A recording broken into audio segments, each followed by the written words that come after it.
Sejam muito bem-vindos ao Arena Rainforest, seu podcast sobre tecnologia e cibersegurança.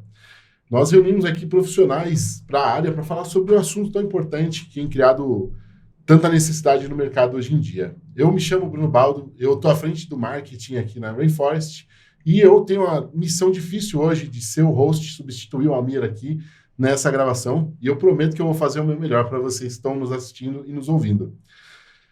Falando um pouquinho da Rainforest, ela é uma plataforma de cibersegurança que atua em duas frentes. A primeira dela com inteligência de vulnerabilidades, desenvolvimento seguro, nuvem e infraestrutura, e a outra frente de Brand Intelligence, que é um pouco do que a gente vai abordar aqui hoje, falando sobre fraudes e vazamentos de dados online.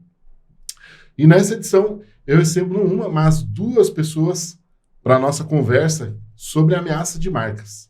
Primeiramente ela, que é diretora de estratégia na Lightsoul, que é uma empresa de consultoria de branding e performance. Seja bem-vinda, Bárbara Zomer. Muito obrigada, é um prazer estar aqui. Obrigada pelo convite. Espero que eu possa contribuir de alguma forma em trazendo a visão do branding para vocês. Com certeza, tem muito a agregar.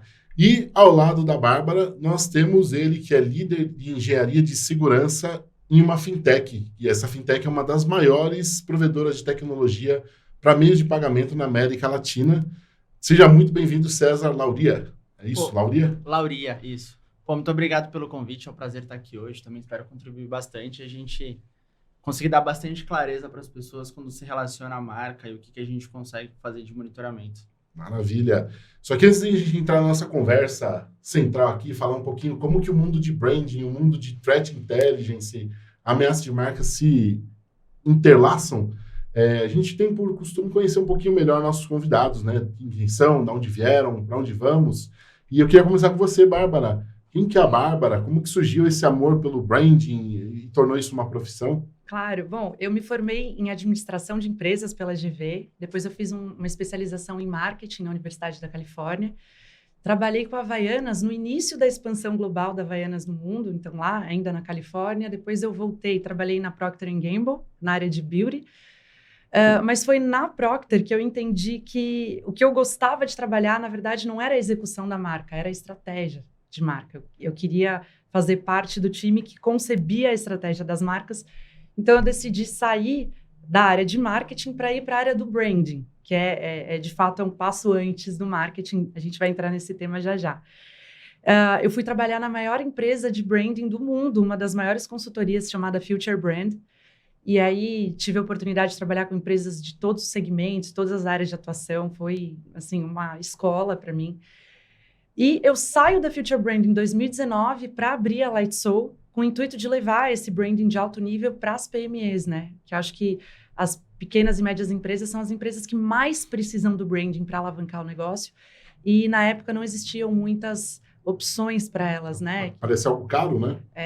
Assim, o branding voltado para grandes empresas, eram projetos que certamente eram inviáveis para as PMEs, né? Projetos muito longos, projetos muito onerosos, e por conta disso eu customizei uma metodologia para conseguir criar projetos mais rápidos, mais curtos, e que pudessem ser absorvidos na estrutura de custos das PMEs, né? É um trabalho muito bacana. Empreender foi algo... Já estava nos planos ou não? Não? Acabou que veio tudo de uma vez só e... Não estava nos planos. Foi um desafio no começo, né? Porque eu acho que muda muito a visão de consultora quando você está realizando um projeto de branding para a visão de dona da empresa, né? De você ter que, na verdade, fazer a gestão do todo ali.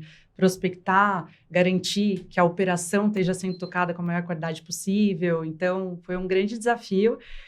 Que, assim, eu acho que eu evoluí muito profissionalmente trazendo essa visão do empreendedorismo. E já está nessa jornada de empreendedorismo com a Lightsoul há quanto tempo? Há 5 anos. 5 anos já. Já passou da expectativa de vida lá do Sebrae, né? Já passamos, né? Agora é só crescer.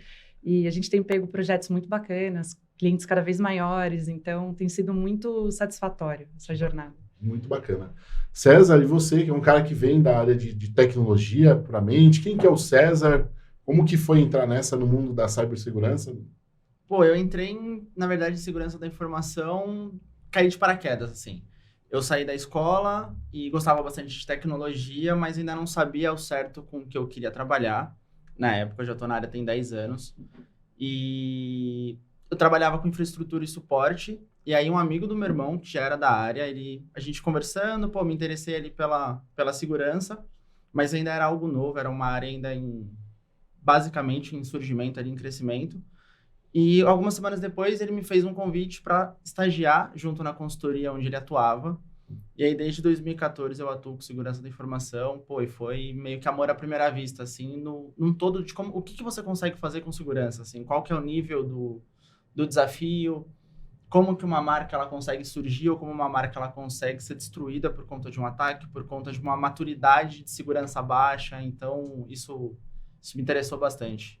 Que bacana. Então já veio, foi amor à primeira vista, né? Foi. Seguiu o caminho que muita gente de segurança acaba vindo da parte de infraestrutura naturalmente, e você não foi diferente, mas ficou pouco tempo, pelo que entendi. Então já caiu na área de cyber. Eu fiquei basicamente, assim, 3, 4 meses trabalhando com infraestrutura e depois eu fui direto para segurança. Que maravilha. Bom, acho que agora, devidamente apresentados, a gente pode ir nesse tema que, para quem está ouvindo, parece uma coisa totalmente distante, uma coisa meio... Como é que esse cara está fazendo isso, né? De misturar a área de segurança com a área de branding, relacionamento com a marca.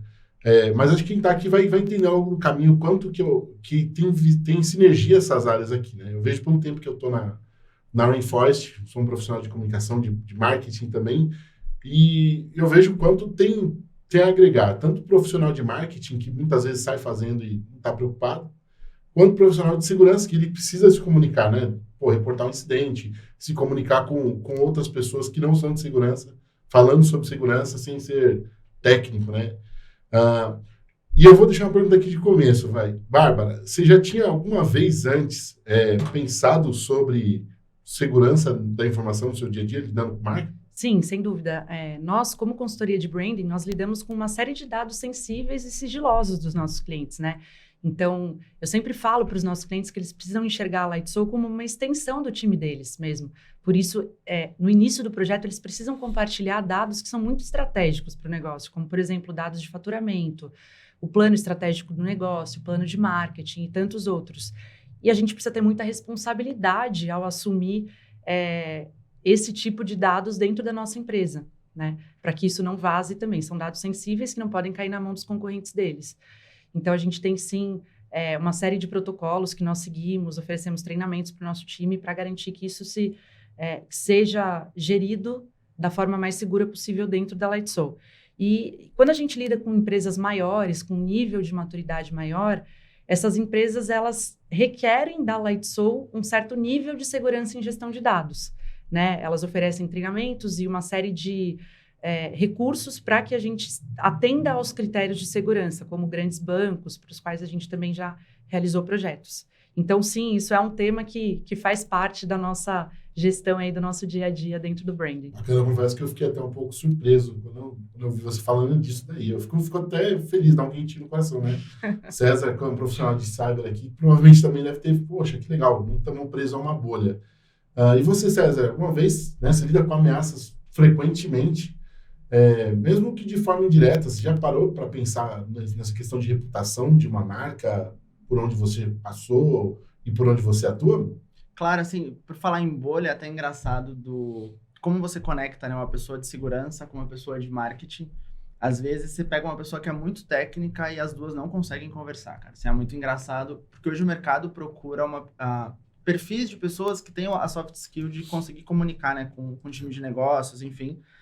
E pô, falando em reputação, quando a gente fala de uma nova marca ou de um novo produto, a gente faz algo chamado de modelagem. Então, a gente modela risco, a gente modela ameaça, para a gente entender onde que a gente pode ser impactado e até mesmo em que tipo de exposição que a empresa pode ter, né? Por exemplo, você pode ter um vazamento de dados onde você vai ter um dano reputacional muito grande. Você precisa comunicar aos seus clientes, você precisa comunicar a órgão regulatório, algo do tipo. Então, é algo amplamente discutido, mas não tão próximo com o time de brand, como deveria ser. Isso é interessante de ver, né? E pensando aqui, a gente está falando de branding, de marca, Bárbara, tem um contexto melhor de marca aqui que a gente precisa entender, né? No final dos dias, o que é marca? É um logotipo, tipo esse aqui que a gente criou? O que é uma marca, afinal de contas, né?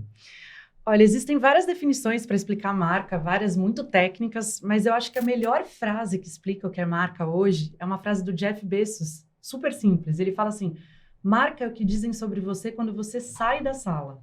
Eu acho excelente essa definição, ela é muito atual, muito contemporânea. Por quê? Essa frase, ela me traz 2 aspectos. O primeiro é que marca é percepção.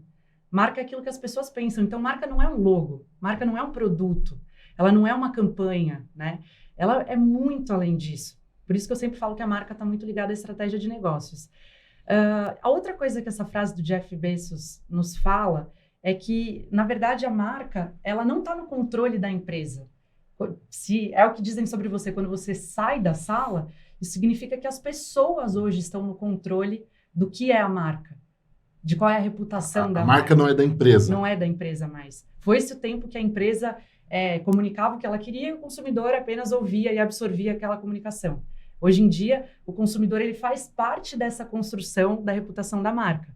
Inclusive, ele é um dos principais elementos aí nessa equação de como essa marca vai ser percebida. Então, o branding, ele é um trabalho que ele vem no sentido de influenciar essa percepção de marca para fazer com que mais pessoas pensem sobre a sua empresa da forma como você gostaria de ser percebido, mas ele não controla de forma alguma essa reputação. Ninguém pode dizer que tem 100% desse controle. A gente pode influenciar para aumentar a percepção de valor, para fazer com que as pessoas se disponham a pagar mais pelo serviço, porque elas reconhecem que aquele serviço ou aquele produto vale mais, mas ela não consegue assumir totalmente esse controle, não. Foi com base nisso que você explicou aqui, do ponto de vista que você lida aí no dia a dia de construção de marca, desenvolvimento, até repaginação de uma marca, o que você vê hoje de ameaças que acontecem com essas marcas, com essas empresas?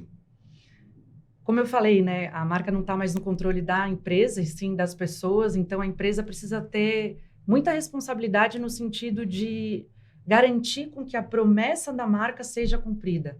Acho que isso é a primeira coisa. Eu sempre falo que a marca ela não é um tapume para você conseguir esconder as coisas ruins que tem dentro da sua empresa. Isso não existe. Né? Hoje, num contexto de transparência, em que o consumidor tem voz, você precisa fazer com que a marca seja construída de dentro para fora, para que as pessoas, de fato, enxerguem aquilo como algo verdadeiro, como autêntico, algo que é real. A marca está comunicando aquilo, mas ela, de fato, está cumprindo e entregando aquilo na experiência dela. Ela vive aquilo de dentro para fora, né? E aí, a importância do employer branding, né? De como fazer com que as pessoas que trabalham dentro da empresa vivam isso para multiplicar essa mensagem. Respondendo à tua pergunta, acho que as ameaças são, primeiro, fazer com que a empresa entregue essa promessa, né? A marca não deixa de ser uma promessa, então fazer com que elas entreguem isso para não gerar nenhum tipo de crise. E as empresas que lidam com dados muito sigilosos, muito sensíveis, também precisam ter um rigor muito grande na hora de proteger esses dados, porque isso pode gerar uma crise de reputação de marca que pode trazer danos irreparáveis. Então, você precisa ter essa responsabilidade. Você tocou num ponto crítico aqui, a gente está falando do mundo digital de hoje em dia, e tudo acontece, ou pelo menos muito acontece no cenário digital, né? E César, queria ver de você, o que você avalia de ameaças para uma empresa pensando nesse contexto digital, né? Acredito que a principal ameaça hoje é o vazamento de dados. Então, você pode ter tanto vazamento do dado do seu cliente, que você não cuidou tão bem dentro de casa, ou você pode ter o vazamento de credenciais de funcionários da empresa, onde você pode ter uma exposição ainda maior. E quando a gente fala sobre o vazamento de dados, também tem um outro fator, por exemplo, você pega o setor de varejo, onde o consumidor é sempre a ponta mais fraca. Existem grupos especialistas por exemplo, em phishing, então eles copiam toda a sua identidade visual, eles copiam a sua marca, reproduzem em outro ambiente para tentar ganhar acesso do consumidor no seu ambiente e tentar fazer o tipo de exposição... Roubar uma credencial e adiante. Exato. Então, é o que a gente chama de phishing, né? Ele copia toda a sua identidade visual, tenta subir no ambiente dele para poder fraudar a sua marca. Então, as fraudes digitais, eu diria que são as maiores ameaças hoje para uma marca, em termos de reputação e inabalável. E vocês dois diriam que isso é uma coisa muito mais Brasil ou é um contexto global mesmo que esse tipo de coisa acontece? Sem dúvida é um contexto global, mas eu vou deixar o César falar mais a respeito disso, mas isso não é mais limitado, né? Exato. Assim, pensando em Brasil, assim, somos especialistas em fraude. Isso é inegociável, isso é inegável. Mas pensando em exposição, pensando em vazamento de dados, em roubo de marca e tudo mais, é algo globalizado. Inclusive, se você tem uma marca que ela é global, você tem isso entre países, né? Você pode ter, por exemplo, países tentando copiar a sua marca, você pode ter outros grupos fora do Brasil tentando se passar por você para que você tenha um dano reputacional grande, porque lá no país dele, de origem, ele tem alguma coisa parecida, então ele tenta te derrubar para poder fazer isso, né? Aí já entra um pouquinho por exemplo, espionagem industrial ou algo do tipo, mas são processos que se Vocês casam. uma coisa engraçada do Brasil, a gente recebeu aqui o Arthur Paixão, do Einstein, e ele tem até um corte que eu gosto muito, que ele diz assim, não existe lugar melhor no mundo para você aprender sobre fraude do que no Brasil. Isso é verdade. É inacreditável a criatividade do brasileiro em criar coisas, às vezes, melhor do que o próprio verdadeiro, né? A gente vê os casos que você citou de phishing, de clonagem de um site para se passar por outro, vender um produto que nunca vai ser entregue. E a gente pegou já casos de caras anunciando produtos, né, na internet e estavam acima, até na mídia paga, acima do verdadeiro, assim. Então, os caras investiam muito bem, contratavam gente muito boa, e a gente, às vezes, precisa contratar pessoas e não consegue. O crime cibernético alicia tão bem quanto, né? É uma coisa inacreditável. O Brasil é laboratório mundial, assim, fraude. A gente tem muito caso de uso onde outros países vêm para o Brasil para aprender em como se prevenir, em como monitorar esse tipo de grupo. E aí é uma eterna briga de gato e rato, porque o quanto a empresa idônea investe no monitoramento, investe em segurança, o grupo fraudador, eles também investem em capacidade tecnológica para poder cometer a fraude. É o que você comentou, eles investem em ADS para poder a marca deles estar melhor posicionada do que a própria marca original. Eles criam uma organização estruturada, né? Exato. Criminosa. O crime organizado, realmente, né? Investe pesadíssimo. Uhum. E você falar uma coisa das pequenas e médias empresas também, pensando que, assim, o grande, ele talvez já tenha mais controles definidos de segurança, ele consegue ter um orçamento, definir algumas prioridades. Mas e uma empresa menor, uma empresa média, que tem que pensar no fim do dia? Poxa, eu devo investir aqui, contratar a Bárbara e a Light Soul para fazer um trabalho de branding e eu me posicionar, vender mais, ou eu vou investir aqui num item de segurança, né? Ela fica nesse dilema e assume o risco, muitas vezes, cara, não tem o conhecimento dentro de casa, não faz sentido esse investimento. Como que essas empresas podem se preparar para manter uma reputação em caso de uma crise, né? Não ter um incidente, algum tipo de problema, porque um ransomware, por exemplo, ela pode ir à falência, porque talvez não tenha know-how para lidar com a situação, não tenha backup, não tenha um plano de recuperação de desastre, e ela tem que pagar. A solução dela, genial, foi pagar o sequestrador dos dados ali, né? Como que ela pode pensar antes disso? Ou, vamos dividir em dois momentos, vamos pensar um momento antes disso. O que mesmo o pequeno pode fazer para se prevenir? E aí depois eu vou deixar para o pós, né? Deu ruim. Como que a gente lida com a crise? Vamos começar a fazer um joguinho desse? Boa. O problema dos PNEs, eu acredito que seja o que investir, né? É pouco dinheiro, é pouco recurso para muita coisa para fazer. Você precisa ter capacidade tecnológica, você precisa ter o pessoal de branding, de marketing, jurídico, contador, precisa ter o pessoal de tecnologia e você também precisa se preocupar com a segurança do seu ambiente, o que é algo bem caro. Mas, assim, pensando na melhor solução para eles, o ideal é sempre o básico, assim. O básico bem feito sempre funciona, sabe? Então, é ter uma cultura de segurança, é ler sobre isso, é entender que segurança não é uma questão de se vai acontecer e sim quando vai acontecer. E, quando acontecer, será que eu estou preparado para isso? Então, usar pouco investimento para poder ter uma boa segurança, assim, sabe? Investir, por exemplo, num bom antivírus. Você tem um produto que é web, ele é um portal, então coloca num AF, que não requer tanto até gratuitos, hoje você consegue ter um bom AF. Exato. Ter cuidado com a própria gestão de credenciais. Então, assim, minha credencial eu não vou compartilhar com ninguém, porque eu posso estar exposto a algum tipo de ransomware ou algo do tipo. Então, fazer o básico ali bem feito, eu acho que já soluciona bastante coisa. E aí, agora a gente fez o básico, mas teve um funcionário que deu uma vacilada e a gente teve um problemaço, uma crise ali. Do ponto de vista vazamento de dados, a empresa vai ter que comunicar a ANPD, vai ter que fazer uma comunicação dizendo que teve isso, mas a gente entra num ponto de vista reputacional da empresa, né? Reputação é algo que você demora muito tempo para construir, pode ser destruído, né? E, Bárbara, como que a gente poderia lidar nesse cenário de comunicar um incidente, de preservar a reputação da empresa? Não sei se já passou por alguma situação do tipo antes. Eu nunca vivenciei isso dentro de um cliente, mas eu sei que isso é comum.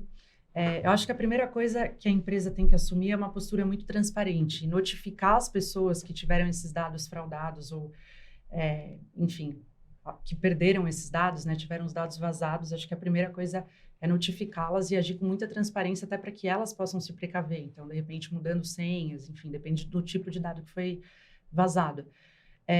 Depois, é importante que a empresa trabalhe com um time de gestão de crise, né? Se ela não tiver esse time, idealmente ela já deveria ter estruturado esse time antes de acontecer. Caso ela não o tenha, é imprescindível que ela componha esse time de uma maneira muito rápida para agir rápido também. Quanto mais tempo ela perde até tomar alguma atitude, pior vai ser para a reputação da marca. Isso precisa ser muito rápido, endereçado. Então, assim, esse time de gestão de crises, ele tem que criar um plano de comunicação para conseguir falar rápido com o público que foi prejudicado, né, com as vítimas. E assim, trabalhar talvez com uma empresa de relações públicas, né, fazer um trabalho de RP importante para garantir que, olha, isso aconteceu, mas a gente está trabalhando no sentido de que isso jamais ocorra.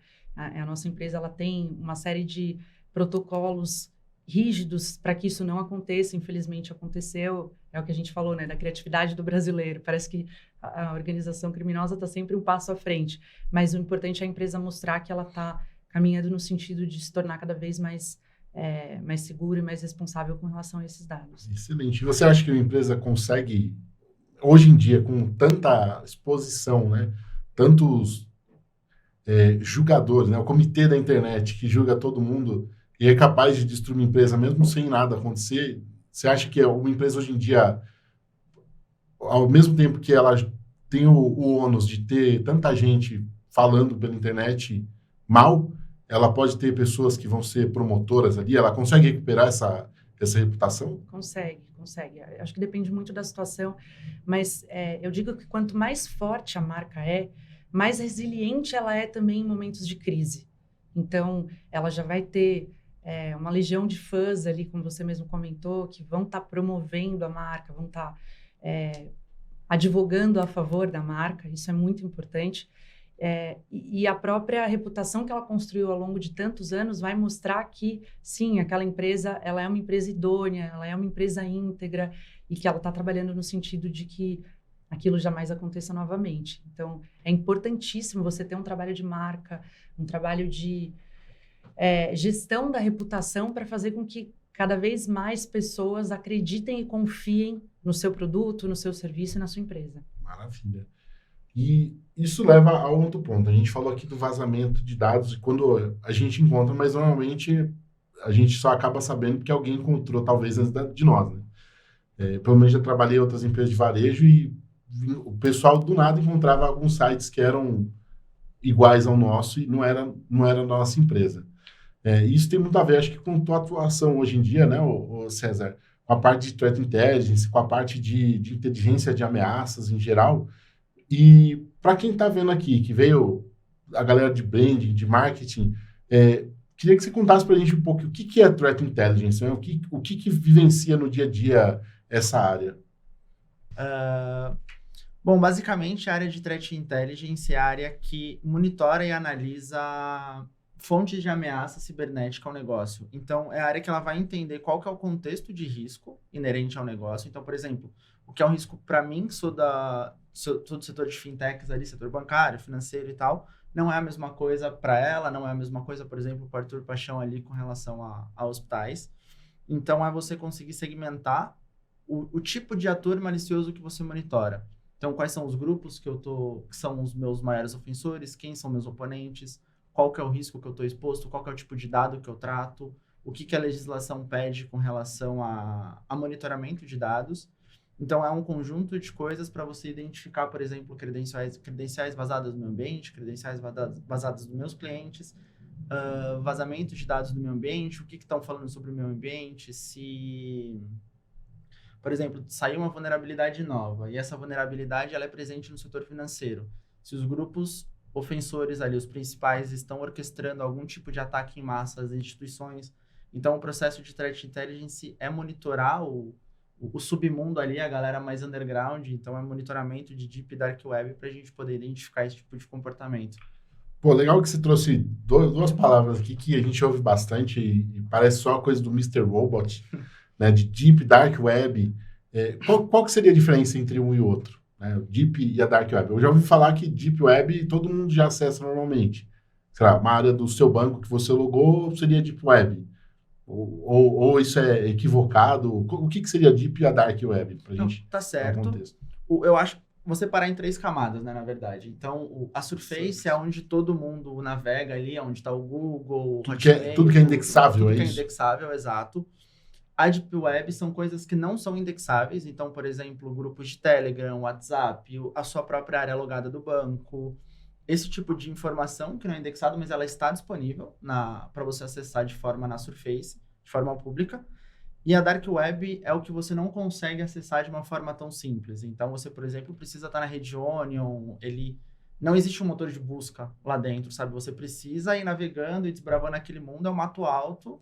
Você precisa ir onde está o desbravando. perigo, é o chorume. É onde está o perigo, exato. E onde rola comércio de cartão, de credenciais vazadas e tudo mais. Exato. E como que a gente encontra isso? Vazou meu CPF lá no órgão aqui, eu estou vendendo meu usuário e senha. Como que um profissional desse tem que ser infiltrado?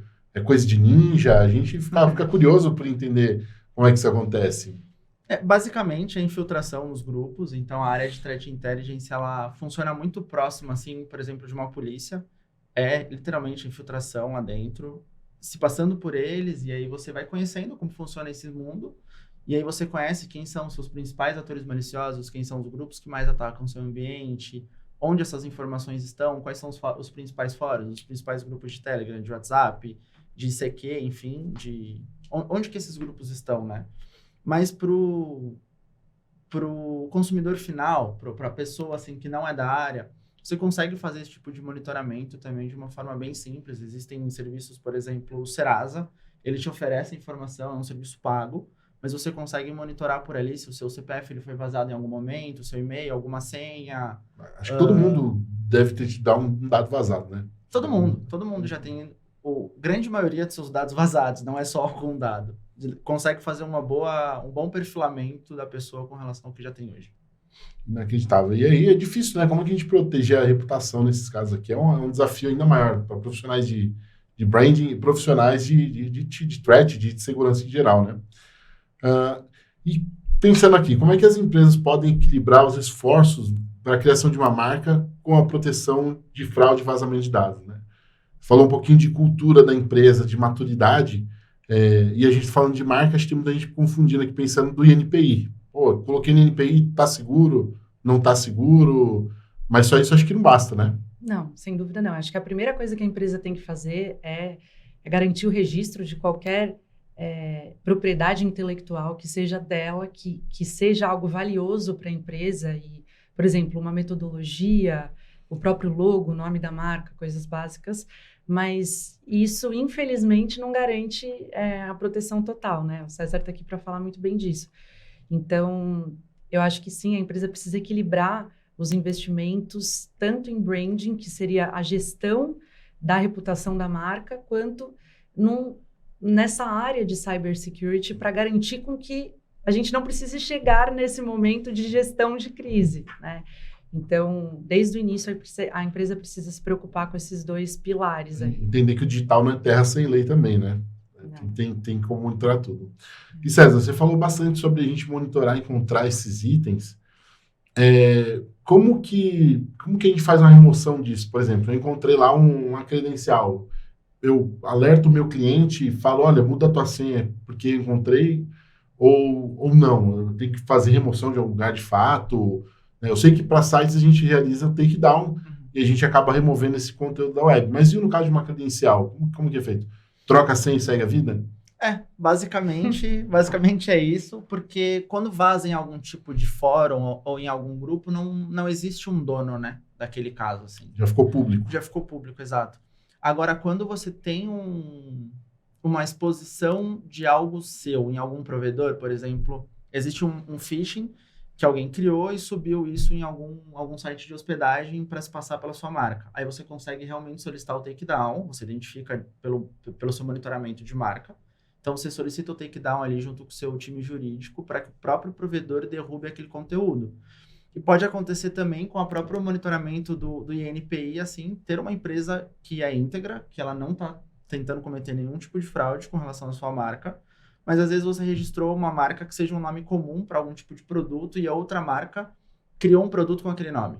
Então, você também consegue monitorar esse tipo de coisa e aí acho que seja até mais simples, né? Que da empresa conversando com a empresa, pô, esse registro é meu, então aí solicita a derrubada também do produto, né? A troca do nome dele. O INPI até tem um processo para isso. Quando você vai registrar um nome, você deve deixar aquele nome, acho que 3 meses, para que ninguém fale, opa, esse nome aqui é parecido com o meu, é próximo, ninguém conteste, exato. E se isso acontecer, óbvio, você precisa tomar alguma decisão rápida ali para a mudança do nome. Então, existe esse protocolo a ser seguido, mas mesmo assim existem aqueles que estão agindo de má fé ali. Então, por isso que eu falei, o NPI sozinho não vai te proteger. É importante você investir em cybersecurity, em monitoramento, para ficar sempre atento a possíveis ameaças. É bom que o NPI ele te dá força para que você solicite a troca do nome, né? Lá na outra ponta. Uhum. Isso é fundamental. E 2024, né? É impossível a gente tocar alguns temas e não falar da palavra da vez, né? 2 palavrinhas, a inteligência artificial, que veio para somar, veio para ajudar em várias coisas, mas imagino também que seja utilizada com força pelos ofensores, né? Como é que você tem visto esse tipo de uso por parte dos malfeitores, César? O grande problema da inteligência artificial é porque ela capacita quem não tem conhecimento nenhum de cometer algum tipo de ataque a realizar o ataque, né? Então, muitas vezes não sabe o que está atacando, não sabe por que está atacando, mas está atacando, sabe? Porque a inteligência artificial, de alguma forma, ela ajudou. Ela não é um grande inimigo, mas ela tem um bom potencial para ser. Potencializa, na verdade, né? Exato. Mas ela também é o mesmo peso, 2 medidas diferentes, sabe? Pô, ela acaba ajudando muito também numa contraponto, assim. E para a construção de uma marca, como que vocês têm visto o uso disso, Bárbara? Ela está sendo usada em todas as etapas de construção de marca, desde a definição de um posicionamento de marca, ela pode ser muito útil para trazer muitos insights que são valiosos ali para você se conectar com o seu cliente, até a construção, mesmo de identidade visual. Hoje em dia existem inteligências artificiais para isso, para ajudar a criar a identidade visual, logo, universo visual, tom de voz da marca, comunicação da marca. Então, é o que o César falou, ela potencializa muito alguém que já tem algum certo conhecimento ali dentro daquele tema, né? E diretamente ligado à tecnologia, né? Como ela vem evoluindo para prevenir ou mitigar incidentes que podem prejudicar a reputação da empresa. Acho que no final do dia, o incidente ele tem um potencial de dano, só depende do tamanho do estrago. Vai ser pequeno, vai ser médio, vai ser gigantesco, depende do tamanho da empresa, da exposição que ela tem, né?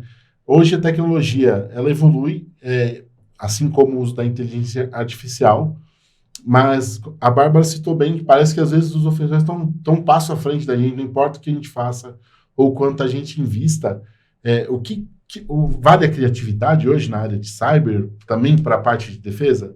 Ou não? É mais ferramental? Não, com certeza vale, até porque Brasil é o cenário onde o fraudador ele é muito criativo. Então, quem está do lado que está protegendo também precisa ser muito criativo, né? Não pode ser só aquela coisa o conceito de segurança é usar o antivírus, é usar algumas ferramentas, então eu vou ficar só nisso, sabe? Não pode mais ficar só nesse ambiente. E falando como um entusiasta de tecnologia, Web 3.0 e tudo, a tecnologia ela tem avançado muito como um todo. E pensando no monitoramento de marca, assim, há alguns anos atrás não se falava sobre monitoramento de Deep Dark Web, né? Na verdade, antigamente até tinha só 2 opções. Você tinha a Surface ou a Deep Web. A Dark ela ainda é um conceito muito, muito estranho. E com o avanço da tecnologia, isso se fez de uma forma muito mais simples. Então, a gente consegue monitorar mais. A inteligência artificial ela ajuda muito na análise, porque é muito falso positivo, são muitos grupos que tem que se filtrar. É uma galera que fala muito, eles ficam o dia inteiro falando sobre fraude, como que eles podem corromper algum tipo de marca. Então, a inteligência artificial ela vem para dar peso e reduzir muito o falso positivo, o tempo de análise, o tempo de resposta em algum tipo de incidente. Isso é bom. E aí, falando do incidente em geral, acho que a transparência é uma coisa que é fundamental para todos os lados, na verdade, né? Da empresa de forma geral. E existe uma integração hoje, perguntando aqui para ambos, na verdade, o que vocês olham de percepção, até por colegas de mercado que trabalham em empresas que têm estrutura de cyber e profissionais de cyber que trabalham em empresas, provavelmente têm estruturas de comunicação. Existe hoje uma sinergia entre esses grupos dentro das empresas? Ou ainda tem um caminho, tem barreiras a serem destruídas? Pode começar. Tem sinergia, inclusive tem que ter, por exemplo, como a Bárbara estava explicando, né? De ter um bom processo ali de resposta a algum tipo de crise. Pensando em segurança, a gente também tem que ter isso. Então, quando vai surgir ali uma marca ou um produto, até vi que você tem o adesivo ali de Security by Design, então a gente sempre usa algum processo by design, seja o Security by Design ou o Privacy by Design, porque quando vai nascer ali o produto ou uma nova marca, é interessante que saiba onde está o risco e aonde o risco ele pode te impactar, né? Se ele vai ser financeiro, ou reputacional, ou alguma outra frente. E quem que você envolve nesse tipo de risco? Não é só o time de resposta a incidentes. Às vezes o time de privacidade tem que ser envolvido, o time de jurídico, o próprio time de comunicação, né, de RP, porque vai ter... Assim, foi uma exposição, então você precisa comunicar o seu cliente, você precisa comunicar algum órgão regulatório. Então tem que ter esse tipo de sinergia. E Bárbara? Eu acho que isso vai muito de acordo com o nível de maturidade do negócio. Idealmente, todas as empresas deveriam ter esse tipo de sinergia, mesmo com um time muito enxuto. Essas áreas deveriam se falar.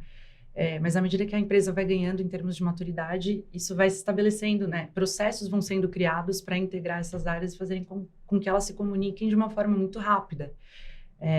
Enfim, então eu acho que isso é fundamental nos dias de hoje. Não tem mais como não olhar para isso, sabe? Boa. E com o consumidor sendo dono da marca, né? Ele tendo um papel cada vez mais de protagonista nela. Vocês acham que o consumidor hoje em dia está preocupado com a segurança das empresas quais eles compram? Ou aqui a gente vê muitos casos ali de ofertas boas demais para serem verdadeiras, né? O produto custa R$800 na loja, aparece um anúncio lá por R$199, vou comprar. Eu sei que tem uma turma que age por impulso, mas você acha que hoje em dia, de forma geral, os consumidores estão mais preocupados com esse tipo de controle dos dados que eles disponibilizam para as empresas? Eu acho que depende um pouco do sentido do dado. Por exemplo, as pessoas hoje trocam desconto por medicamentos. Você não sabe para que aquele dado está sendo usado, porque ele é interessante para você, né, para ter o desconto. Agora, assim, um banco, eu acho interessante o banco ele ter uma boa integridade com relação a como ele cuida dos meus dados. Então, eu acho que depende um pouquinho do segmento ali que o usuário final ele está seguindo, mas não vejo o brasileiro sendo o protagonista hoje na proteção do dado. A gente divulga o CPF à torta e à direita, né? Sendo Exatamente. que nos Estados Unidos o social number lá, ninguém tem acesso no CPC, né? É super protegido. Você, como consumidora, Bárbara, pensando aqui que não é uma pessoa que está imersa no mundo de cybersecurity, você hoje é preocupada com quando se disponibiliza informação ali? Eu concordo com o César. Acho que quando o dado é financeiro, a gente fica um pouco mais ligado. Mas confesso que outros dados a gente acaba dando com um pouco mais de facilidade, assim, sem pensar muito bem como aquilo vai ser utilizado e, principalmente, qual o nível de segurança que aquele dado vai envolver, né? E isso afeta diretamente o modo como as empresas devem funcionar no dia a dia, né? Se uma empresa vê que tem muito caso de chargeback, sei lá, de usuários descuidados, porque ela acaba monitorando também, encontrando vazamento dos seus clientes. O quanto isso vai impactar a operação, pensando em segurança, César? As empresas tomam atitudes nesse ponto? Encontrei a credencial do César, que é meu cliente. O que ela poderia ou deveria fazer nesse caso? Eu acredito que aí também depende um pouco do segmento da empresa. Por exemplo, bancos, por regulamentação, se ela encontra o cartão de crédito do cliente dela vazado, ela é obrigada a cancelar aquele cartão de crédito e gerar um novo. Então, se a empresa ela está sob, por exemplo, alguma certificação, tipo PCI, ela tem que seguir isso. Agora, se for um tipo de segmento que não obrigue fazer isso, dificilmente acho que as empresas fazem. eles normalmente fazem com credenciais da própria companhia. Control cliente, então, é ideal que cada um também tenha consciência do uso do que está disponibilizando pela internet. Exato, e tem um grande problema hoje, que é um malware chamado InfoStealer. Pô, assim, uma infecção bem chatinha de tratar. Então, por exemplo, às vezes, eu como consumidor final, assim, não sou profissional de segurança, não sou nada, eu uso a minha senha em todos os meus e-mails, em todos os portais que eu me credencio e tudo mais. Então, às vezes, vazou a credencial, mas ela não é nem do meu ambiente. Então, eu não tenho como segmentar onde que vazou a credencial do César, sabe? Foi do meu ambiente ou foi de algum outro portal, mas ele acessa aqui com a mesma credencial. Então é importante já deixar um conselho para quem está ouvindo, não usar a mesma senha para tudo, né? Variar e utilizar até um duplo fator de autenticação, que é chato, o pessoal não gosta, mas tem a sua importância, né? E caminhando para o final da nossa conversa aqui, eu queria pedir algumas dicas para vocês, e eu vou dividir em duas também.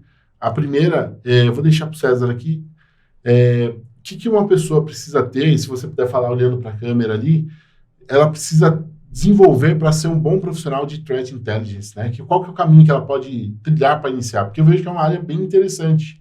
Eu mesmo me interesso bastante, mesmo não atuando direto nisso, mas eu gosto de brincar ali, criando minhas ferramentas. Eu criei algumas coisas para o meu dia a dia aqui como estudo. Como que uma pessoa pode iniciar nessa área? O que ela deveria considerar se ela estiver pensando em entrar nessa área? Assim, olha, não é o Conto de Fadas, não é o Mr. Robot, não é isso que vocês estão imaginando. Claro, bom, assim, eu vou segmentar em duas frentes, em soft skills e hard skills. Como hard skills, a pessoa ela tem que ter bons conhecimentos no básico relacionado à segurança, o que é segurança, quais são os conceitos de segurança, de privacidade, de tudo. Então, precisa entender um pouquinho de ferramental. E com relação a soft skills, tem que ser uma pessoa que goste de negócio, que saiba comunicar com outras áreas, que saiba segmentar o que é um risco, qual que é o contexto do segmento que a pessoa está exposta, que o produto está exposto, para saber onde que ela vai monitorar, o que ela vai fazer para monitorar. Excelente. E, Bárbara, eu deixo a mesma pergunta para ti. Né? O que uma pessoa precisa para ser um bom profissional de branding? Né? Vou pedir também para você contextualizar, que eu vi que vocês trabalham com uma frente chamada de Brandformance. O que vem a ser Brandformance? Que fiquei curioso. Tá bom. Vou começar com a primeira pergunta, então. Acho que para ser um bom profissional de branding, primeiro você precisa de um background, assim, acadêmico. Acho que é importante você se especializar nisso. E aí, tomem muito cuidado com esses cursos que tem na internet. Hoje em dia, parece que todo mundo virou especialista em branding e está oferecendo algum curso, algum infoproduto. Tomem muito cuidado com isso. Branding é uma disciplina muito séria, é algo que é muito estratégico para dentro das empresas. Então, tomem cuidado com a fonte desse conhecimento, né? Que vocês vão adquirir. Acho que vocês podem ir atrás de universidades ou de grandes consultorias que fornecem cursos sérios para que vocês aprendam, de fato, a teoria e um pouco dessa prática de uma fonte confiável. Esse é o primeiro passo. Acho que, outra coisa, você precisa estar muito conectado com tudo que está acontecendo no mundo das marcas. Acho que um bom profissional de branding, ele precisa estar, assim, sempre muito atualizado sobre as principais campanhas, os principais movimentos das grandes empresas, aquisições. Você precisa saber o que está acontecendo. Isso é importante. E aí, eu acho que imprescindível é você ter um pouco dessa visão de negócios. Assim como o César falou, branding é estratégia de negócios. Não se confundam. Lembra que eu falei no começo, branding não é logo, branding não é um produto, branding tem a ver com estratégia de negócios. Basta só ser criativo, né? Não é só sobre criar uma campanha. Branding é sobre gerenciar um negócio e aumentar a percepção de valor da empresa. Então, você precisa entender como funciona uma empresa, quais são as áreas da empresa, como elas se comunicam, como elas se interrelacionam. É importantíssimo você entender de negócio, porque você tem que falar a língua do seu cliente. Você tem que entender como aquele negócio pode trazer mais faturamento para o seu cliente. Então, falar essa língua de negócio é fundamental, né? Business mesmo, acho que você precisa entender um pouco disso. E aí, a sua segunda pergunta, eu acho que ela vai de encontro com o que eu acabei de falar, porque você me perguntou o que é o Brandformance, né? Brandformance é um conceito que vem dos Estados Unidos, ele é muito atual. Poucas empresas estão trabalhando com esse conceito no Brasil, e ele diz respeito à união do branding com a performance, né? O próprio nome já diz. Então, por muito tempo se trabalhou o branding como algo meio etéreo, né? Vamos trabalhar sobre estratégia de marca, posicionamento de marca. E o Brandformance, ele vem para descer isso e tangibilizar um pouco mais isso para fazer com que o branding, de fato, gere resultados num curto espaço de tempo.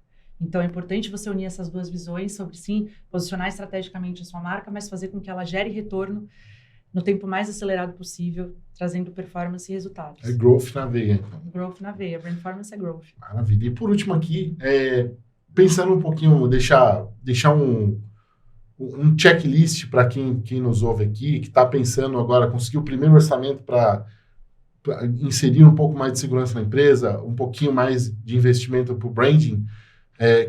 César já comentou lá no começo, então o básico que funciona, mas se a gente pudesse elencar um top 5 prioridades ali, olha, comece por aqui, faça isso. O que a gente poderia dizer para que uma média empresa hoje pudesse começar a se preocupar com a proteção de forma geral dentro dela? Cara, essa é uma pergunta complicada, porque tem diversos cenários. Pode ser uma empresa que tem um produto web ou simplesmente ela disponibiliza algum tipo de serviço. Então, eu vou tentar segmentar em algo que funcione para todo mundo, mas eu acho que o principal é cuidar das credenciais. Então, usar um duplo fator de autenticação, tem soluções gratuitas que são muito boas. Cuidar do dado que você está armazenando do seu cliente e entender principalmente qual que é o risco que aquele dado ele te oferece. E aí esse risco ele vai segmentar no que você precisa cuidar. Então, às vezes você precisa ter alguma solução voltada para banco de dados, às vezes você precisa ter alguma solução que proteja, por exemplo, você fornece algum serviço que ele seja mobile, então você tem algum tipo de criptografia na coleta de dados. Não deixar os dados dos clientes no Excel chamado clientes.xls. E nem ter senhas anotadas num TXT chamado senhas. Bom demais. E Bárbara, para uma empresa que agora está começando a pensar em branding, além do logo, começar a ter um posicionamento, o que a gente poderia deixar aí de top 5 lições para que ela comece hoje mesmo? Acho que primeiro conhecer muito bem o seu cliente. Você tem que conhecer o seu cliente muito melhor do que o seu concorrente. Saber quais são as principais dores, desafios, motivações, sonhos, desejos, tudo. Você tem que saber muito bem falar a língua do seu cliente. E aí você pode conseguir isso por meio de pesquisas, qualitativa, quantitativa, ou você mesmo pode aplicar uma pesquisa, entrevistas com seus clientes para tentar se aprofundar cada vez mais em como funciona a mente dele e como ele toma a decisão de negócio, né? Decisão de negócio não, decisão por uma marca ou por outra. Segunda coisa, analisar muito bem os concorrentes. Você precisa se diferenciar. Se você estiver falando a mesma coisa do que todos os concorrentes falam, você vai cair numa zona comum ali, né? No oceano vermelho. Você precisa sair do oceano vermelho para o oceano azul e se comunicar de uma forma diferenciada. Isso é importantíssimo. Depois você precisa definir um posicionamento único para sua marca, um posicionamento que seja diferenciado dos concorrentes e que gere valor para o seu cliente. Ou seja, cruza essas informações, né? A análise que você fez do teu cliente, a análise dos concorrentes, olha muito bem para isso, cruza esses dados para criar algo que seja muito único, muito proprietário, muito autêntico, né? E tem que ter verdade nisso. Não adianta só você comunicar, criar um posicionamento incrível e prometer aquilo, sendo que você não é aquilo. Então, faça com que isso seja verdadeiro dentro da sua empresa. Depois, cria uma identidade visual e uma identidade verbal que ajudem a dar vida a esse posicionamento de marca. Isso é muito importante. Então, não é sobre o logo ser bonito ou ser feio. É sobre aquela identidade visual, que por sinal vai além do logo, é sobre aquela identidade visual ajudar a comunicar o posicionamento. Então, se você quer ser uma marca democrática e acessível, você vai ter uma identidade visual, um tom de voz. Se você quer ser uma marca premium, mais elitista, mais sofisticada, a sua identidade visual e o seu tom de voz vão ser completamente diferentes.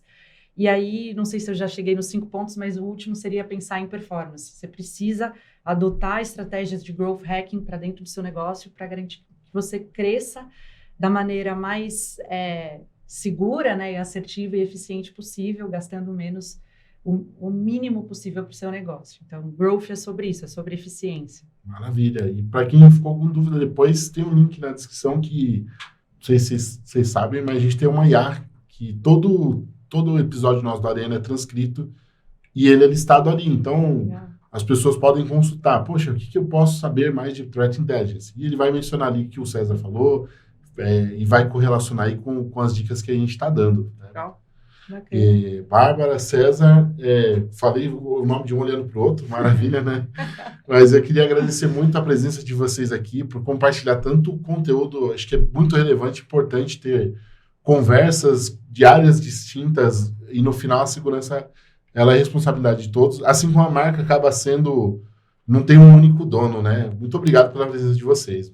Eu que agradeço. Foi um prazer participar aí e contem com a gente em futuras oportunidades para a gente bater esse papo. Eu agradeço muito também a oportunidade de falar um pouquinho sobre a área e fico à disposição tanto de vocês quanto dos ouvintes. Pode me procurar no LinkedIn, ajudo a tirar dúvidas. Boa. Quem quiser encontrar a Bárbara, saber mais sobre Brainformance, por onde vai? Sigam a Lightsoul no Instagram, tá? Lightsoul_branding, ou pode me procurar no LinkedIn também, Bárbara Zomer. E o César Lauria no LinkedIn, é isso? O meu é César Lauria no LinkedIn. Maravilha. E você que nos escuta, pode acompanhar a Rainforest nos links que estão aqui na descrição desse vídeo ou no Spotify. Não esqueça de curtir, comentar, divulgar para os amiguinhos, para a família e todo mundo. E eu vejo vocês no próximo episódio do Arena Rainforest. O Amir deve estar de volta logo, logo. Até mais. Foi? É isso. Sobrevivemos. Sobrevivemos.